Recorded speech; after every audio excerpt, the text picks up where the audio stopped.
Hello and welcome to the MattCam Productions podcast with me, Matthew Glover, and my co-host Cameron Lee.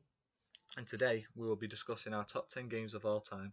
We'll be running through the list and explaining why each game is in the order we put them in. Now at number 10 for me, I have Super Mario 64. I've selected this game because I feel like it's a classic and it pioneered 3D platformers and changed them for generations to come. It's still often referred to as one of the greatest games of all time, and in my opinion, there's few games that are anywhere near as fun as this game. And my co-host will now say his number 10. My number 10 game is Sekiro: Shadows Die Twice, which was recently released by From Software. The reason I put it at number 10 is because I've not yet completed it. However, I have played a good chunk of the game, and I believe that the combat is better than previous From Software games like Bloodborne or Dark Souls. It's more fun and fast-paced, and you have to be more aggressive with it. And I just enjoy it. Maybe once complete it, it will go further up my list. That's an interesting choice. Didn't quite make it into my top 10, but a great game nonetheless. At number 9 for me, I selected Bloodborne. The reason I selected Bloodborne is I just feel like its impact on the gaming industry was so big that it'd feel wrong not to include it.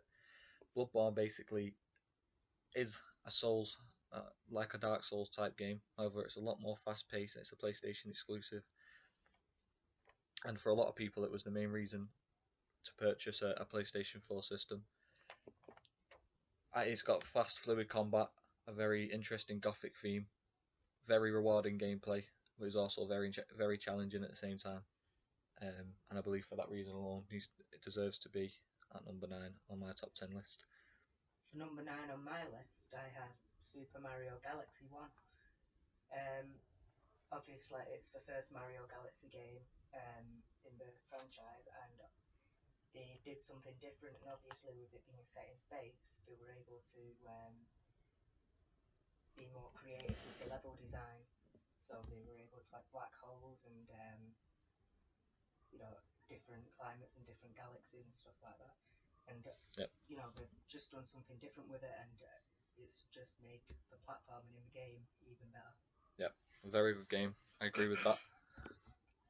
At number 8, for me, I have The Witcher 3 Wild Hunt.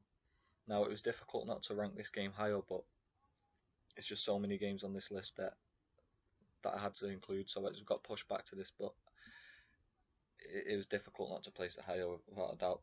What can be said about The Witcher that hasn't already been said? It's a great game, absolutely content packed, aesthetically a very beautiful game. The story, the world building, the dialogue, the character development, absolutely top notch. And CD Projekt Red did a great job on it. And as far as DLC goes, I think it's a game that does DLC right. There's enough content in the game to keep you satisfied, and the 2 bonus DLCs, Hearts of Stone and Blood and Wine, are both very worthy additions to the already great base game. So for that reason, Witcher 3 comes in at number 8 on my top 10 list. For number 8 for me, I have put The Elder Scrolls 4 Oblivion. Now, this was the first Elder Scrolls game I played, and honestly, I think it's the best. It's got a lot of variety in the quests, and the variety in the quests all depends on different factions as well. So, like with the Dark Brotherhood, the quests are usually to kill someone, but there are quests in the Dark Brotherhood that have you fake someone's death instead of killing them, and there's another one where you get invited to a party and you have to kill all the guests, but if you want to get the bonus reward, you can't let each guest know that you're the one who killed them all.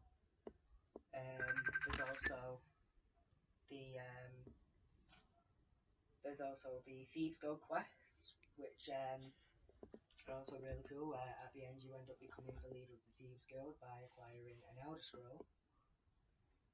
Just overall, all the quests are really unique in my opinion, and Yep. I really enjoy playing it.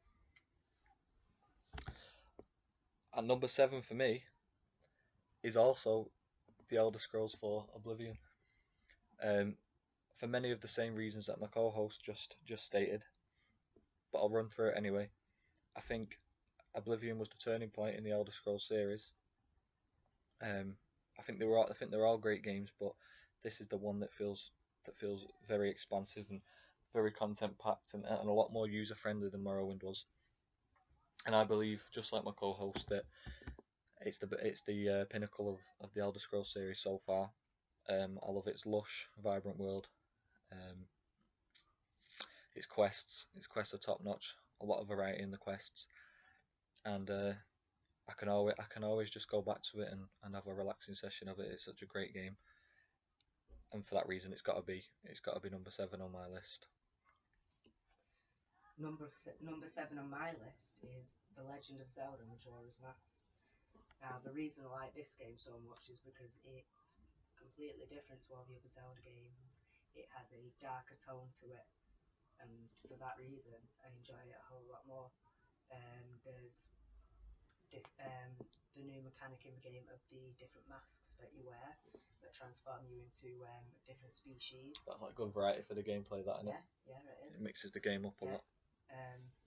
It's just really unique compared. Obviously, people might say Breath of the Wild is better, which I can see why they might say that. But in my opinion, Majora's Mask is just the best. And with the new sequel to Breath of the Wild coming out as well, it seems like they're trying to go for a bit of a darker theme with that. So maybe that will be the what Majora's Mask is to Ocarina of Time. A good choice, a very good choice indeed. At number 6 for me, I have Grand Theft Auto San Andreas. Now, I don't think this game is as strong as many of the other games I've selected on this list. It definitely has its faults, but the reason I picked this game is purely it's purely because of my experience I've had with the game. I used to play it a lot as when I was younger. Very fun game. It was the first Grand Theft Auto game I played. Very fun mechanics. It's good to just mess about in, even if you're not trying to complete the game. It's good to. It's a good game to kick back and relax with your friends, I think. And I have only fond memories of it, so that's exactly why I've put it at 6 on my list. Yeah, overall great game. What have you got for number 10, Cam? 6, sorry. I've put The Witcher 3 Wild Hunt for my number 6. It was the best game out, at the time. It's got so much variety in quests. They're just really fun. You've got the different witch contracts with the different monsters. The story's fun as well, and obviously, after the game came out, they added to it with 2 DLCs, which made it even better. That's why I've chosen it as my number 6. Very, very good choice. At number 5, I've picked Resident Evil 1 Remake, which is the remake of the original 1996 PlayStation 1 game. This was released for the GameCube. The reason I picked this is I think it's the pinnacle of remakes. It keeps what makes the original game great, but it adds so much more. There's new areas in the game, new puzzles, massively updated graphics, new voice acting, because it needed it. And it's an old game because it came out on the GameCube, but it looks great today. It still holds up today, and I think a game like that stands the test of time is a very worthy addition to this top 10 list. Definitely deserves to be number 5 in my opinion. Absolutely love it. What's your number 5, Cameron? Number 5 for me is Bully. I've put that as my number 5 for the same reason you put Grand Theft Auto San Andreas as your number 6. Yep, it was my number 6. Yep. It was a game that I used to play a lot when I was younger, and I absolutely loved it. And it's one of those games that I've gone back to as an adult, and I appreciate it even more because it's got witty humour, it's got good characters. It's the sort of a game a good story that you enjoyed for different purposes at the time, and going back to it now, you can see even more depth to it. Yeah. And it's just a game that I love, and there's a lot of nostalgia in it for me. I get that. Great game. At number 4, I have Dark Souls. The reason I've added Dark Souls to this list is it's such an influential game. Many games since that game come out in 2011 have sought to copy it almost. There's many imitators about now. Games like Nioh, a game called Surge. Games like that. it's almost created its own subgenre of games uh, that pride themselves on being very challenging, but also very rewarding at the same time.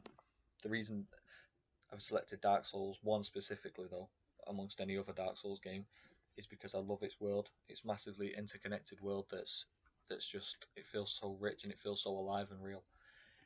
I think it's got the best gameplay out of all the Souls series. It's got a great enemy design, great boss design, and a great music score to add to that. It all just adds up to create an amazing atmosphere and a tremendous experience that I believe anybody who loves playing games, they need to experience in their life. Absolutely amazing game, and yep, I think it's deservedly at number 4 on my list. What's at your number 4, Cameron? On number 4 on my list, I put Resident Evil 3.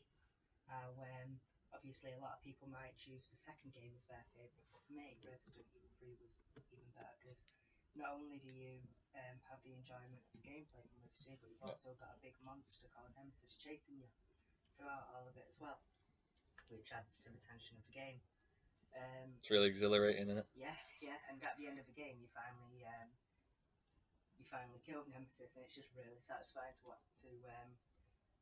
him die because he's been like terrorizing you throughout the entire game, chasing you, sprinting at you, and trying to kill you. That's another one of those games that's very rewarding, isn't it? Yeah. Because it's like you say, he torments you throughout the whole thing. It's good to finally see the end of him. At number 3 for me, I've put Telltale's The Walking Dead Season 1. Now, up until recently, I wouldn't have put this in my top 10 list. But after recently playing it, after missing out on it many years ago, I believe it's one of my favourite games of all time. Now, it isn't a very gameplay driven game. It's a very story driven game, but what it does do, it does great.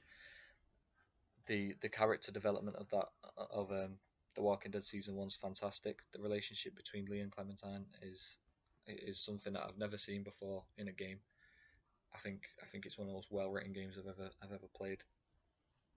And there is no other game that does character development like The Walking Dead Season 1 does. It's a heartwarming tale, but also it has the ability to absolutely crush you and make you cry, and it did with me, to be honest. So for that reason alone, any game that can have an impact on me as much as The Walking Dead Season 1 did definitely deserves to be in my top 10.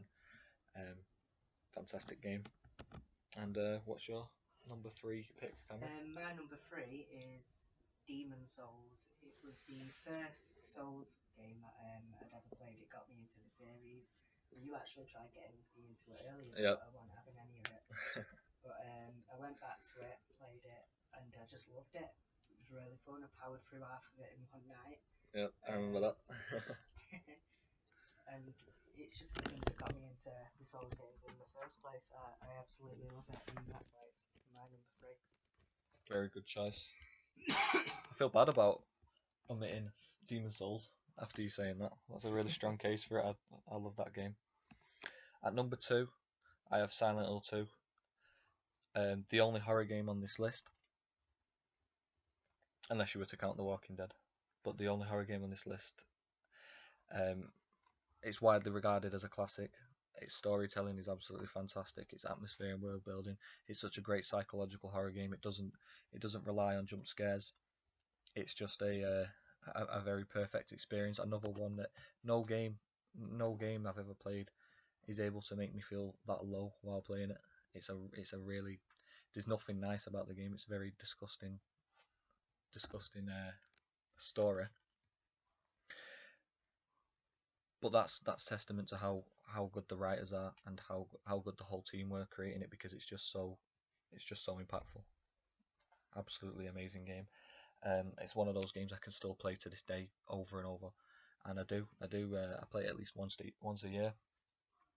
It's absolutely fantastic. There's no for me, it's the pinnacle of survival horror. No game comes close in my opinion.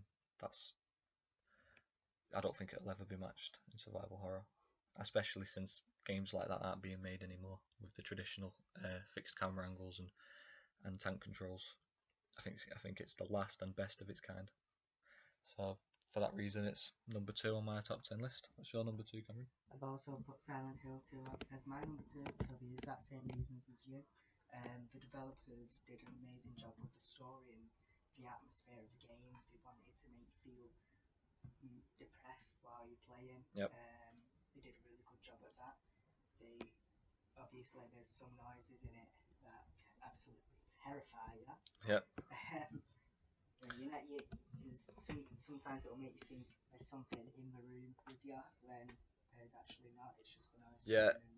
It's ability as well in it to hint at things rather than explicitly say them.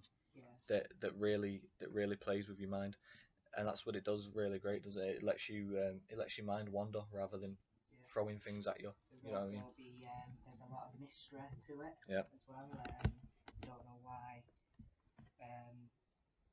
James is in the situation. Well, you know why he's in it, but you don't know why he's like seeing all the monsters and everything. Yeah, and you're just as confused as he is playing it. It is hinted at in the game that it's that if you're innocent, then you won't see all of it. So, like the little girl in it, Laura, she doesn't see any of the monsters or hallucinations or anything because she's got an innocent spirit. Yep. The town essentially it manifests your inner demons as monsters, and if you don't have any demons, or you don't have these things on your mind, you won't see anything. But if you do, then you'll see visual representations of past wrongdoings essentially. So yeah, Silent Hill 2. Right. That's Silent Hill 2 in a one. nutshell. Alright, my number 1 for this top 10 list is Metal Gear Solid 3 Snake Eater, my favourite game of all time.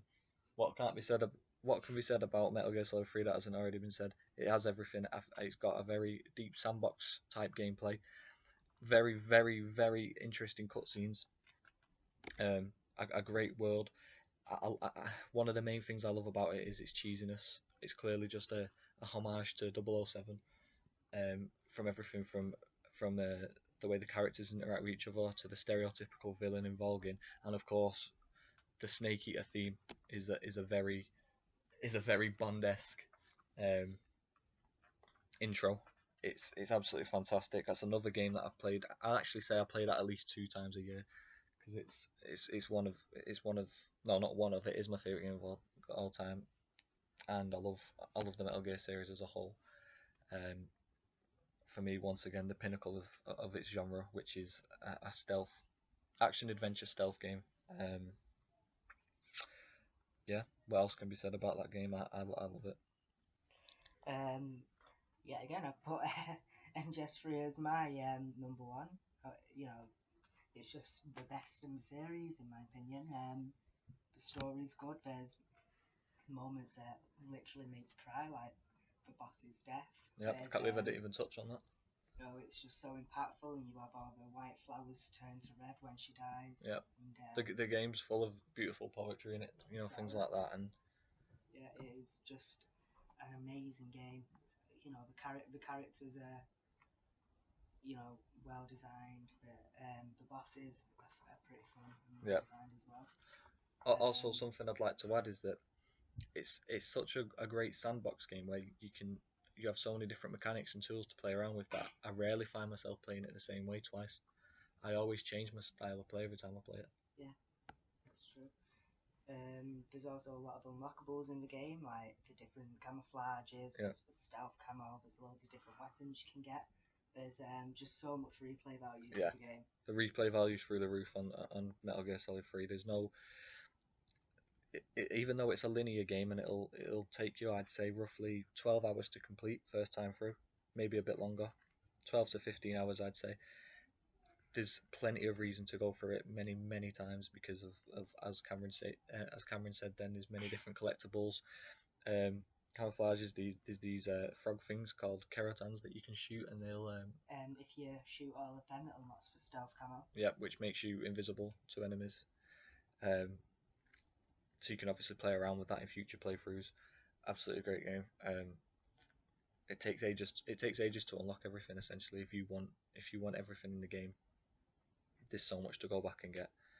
It's a very content rich game, and we both love it. Yeah. And with that, that's all we have time for today on the MattCam Productions podcast. And I hope you enjoyed listening to our top 10 lists for our favourite games of all time. So it's goodbye from me, Matthew Glover, and goodbye from Cameron Lee. Thank you for listening, and we'll see you next time. Bye.